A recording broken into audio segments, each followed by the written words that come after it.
ফয়সাল ভাইকে আমি সংক্ষিপ্ত আকারে পরিচয় করিয়েছি। অত্র এলাকায়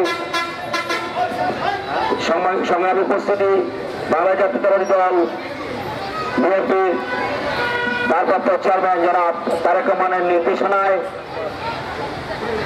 মহানগর বিএনপি যুগ্ম সাধারণ সম্পাদক আক্তার হোসেন চৌধুরীর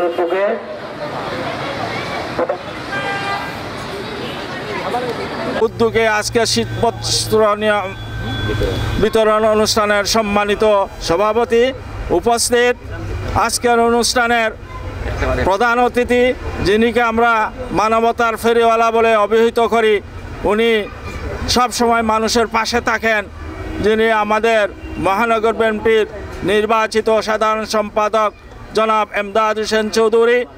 উপস্থিত মঞ্চে উপবিষ্ট আমার মহানগরের সহসভাপতি যুগ্ম সম্পাদক সহ অন্যান্য নেতৃবৃন্দ সুধীবৃন্দ, আসসালামু আলাইকুম।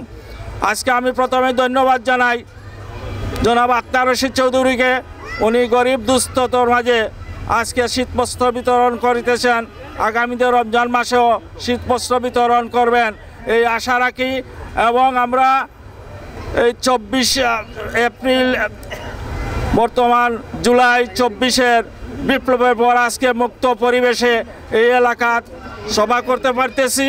আগামীতে যেন আমরা এই সরকারের আন্ডারে যখন আমরা নির্বাচন করব, তখন আমাদের বাংলাদেশ জাতীয়তাবাদী দল বিএনপির পক্ষ থেকে যে ক্যান্ডিডেট আসুক তাকে ভোট দিয়ে নির্বাচিত করবেন, এই আশা ব্যক্ত করে আমি আবার সংক্ষিপ্ত বক্তব্য এখানে শেষ করছি।